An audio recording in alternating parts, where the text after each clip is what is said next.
Hello and welcome back to the channel. I'm Loudguns, and today I'm going to be killing 2 Vanguards with 1 Centurion. So over on our Discord we run the Frontier Community, a group which aims to get as many people involved in community events as we can. And if you feel like joining us there, you can find the link in the video description down below. But I was keen to make this video taking new players or older players who are just new to the idea of grouping up through the basics of getting into parties, and things you want to consider before heading to a community run event. So while I wanted to make this vid to help spread the message to our community members and help make our events run smoother, I figured it was info that might be of use to others who are running and attending events outside of our group. Starset is currently a brilliant sandbox that allows for all sorts of player organised events, from mining operations, group PvP, racing nights, to the downright silly. But we all need to be aware that things are far from perfect, so there are a lot of things that can go wrong due to technical issues with the game given its current state.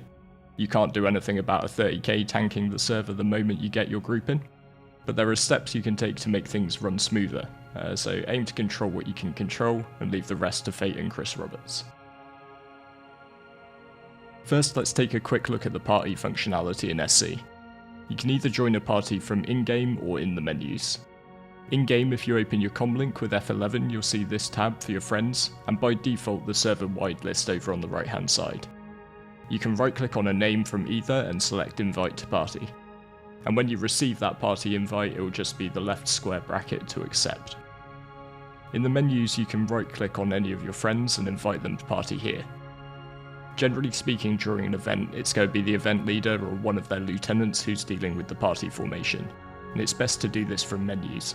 So to make life easier on them, once you know who the party leader is, send them a friend request so they can add from their list.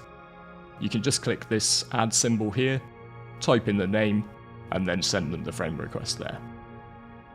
In our Discord, we ask everyone to have their Discord nickname set to their in-game name exactly how it appears in Star Citizen, since this makes life a whole lot easier. Keep in mind, as with many things surrounding group play, that it's often easier to suppress the fact that it makes you sound like a bit of a douche, and refer to yourself in the third person. I need an invite, or can you invite me, isn't particularly helpful to someone who might not have 2 screens or be able to recognise all of the voices in a voice channel. Can Loudguns get an invite, for example, is a much better way to go about it.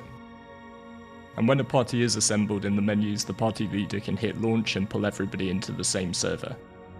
It doesn't always work, but it does most of the time, and if you have a particularly big party, you can force a new server to spool up to accommodate all of you. So good events will have clear instructions about where to meet in the verse and at what time, and this can really help get an event off to a good start, particularly when the organisers are trying to sort out people crewing up on multi-crew ships. One of the things you'll learn pretty early on in Star Citizen is that the game world is pretty damn big.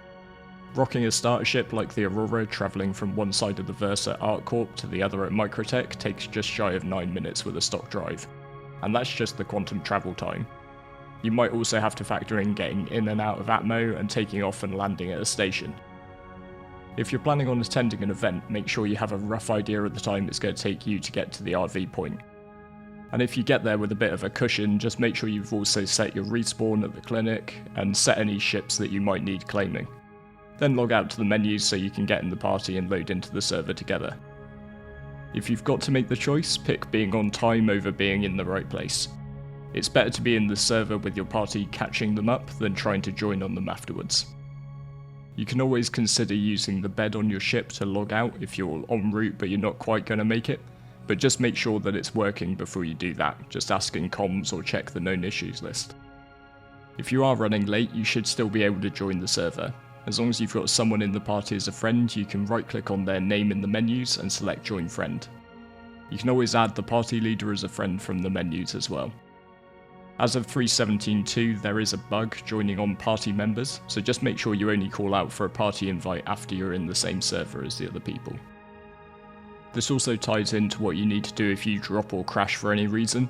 Just right-click on your own name in the party and select Leave, then join off a party mate, then ask for a re-invite once you're back in. The server might be full, so there's a chance you might have to wait a while until somebody drops, but this is just one of the things that we can't change, and all the more reason to be in the right place at the right time. Good communication is incredibly important for getting groups together, And what we'll often try to do is get big groups split into smaller ones based on the part they're playing in an event, just so that they can have a smaller Discord channel where they can chat a bit more freely. But there's no way around sometimes having a lot of folks clustered together into a single voice channel. It's useful to have a key phrase that basically means shut up. It's not about shutting people down, it's just that sometimes an event leader will need to get some key info out there, or will need to hear something. So in one of our events, if you hear comms, comms, comms, or hold, hold, hold, that's your cue to just park telling your org mates about what you had for dinner and listen. The person who calls it will always say it 3 times to avoid people missing it. So for us, comms, comms, comms means you need to listen up since a bit of info is going to follow, and hold, hold, hold is used when an event leader or captain needs to listen to something important on the second comm channel we use. So just give them a wee bit of space on the airwaves until they say something else. So while we're on the subject of communication, it is worth talking about push-to-talk versus voice activation. And this is a recommendation, not an instruction. I know some people find voice activation far easier to use, but push-to-talk is your friend, particularly in larger groups. If nothing else, it can be great for avoiding embarrassment. I'm not going to call anyone out in particular from my friends list, but I'm sure you can guess various things that may or may not have been hot-mic'd. I'll embarrass myself happily enough though, so some of the members of Frontier might once have heard me talking in a weird voice to my 4-month-old puppy, congratulating him on having successfully done his business outside rather than on my kitchen floor. And I'm just left to hope that nobody has an audio file of that hidden away anywhere, waiting to jump out and embarrass me at some point.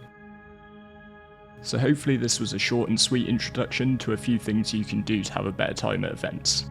Don't get me wrong, the whole idea behind events is to have a whole lot of fun, and they've provided me with some of the best times I've had playing SC.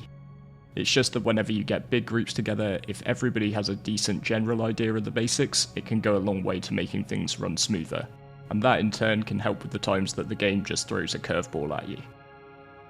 Feel free to drop any other suggestions you have down in the comments, and if you're watching during August 2022, a comment's also all you need to do to enter this month's giveaway for an Origin 315p.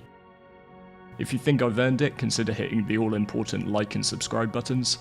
And like I said before, if it will help you as an event organiser outside of the Frontier community, please feel free to use this vid to give any newer players in your own org a hand. And with all that said, thanks for watching all the way to the end, and I look forward to seeing you next time.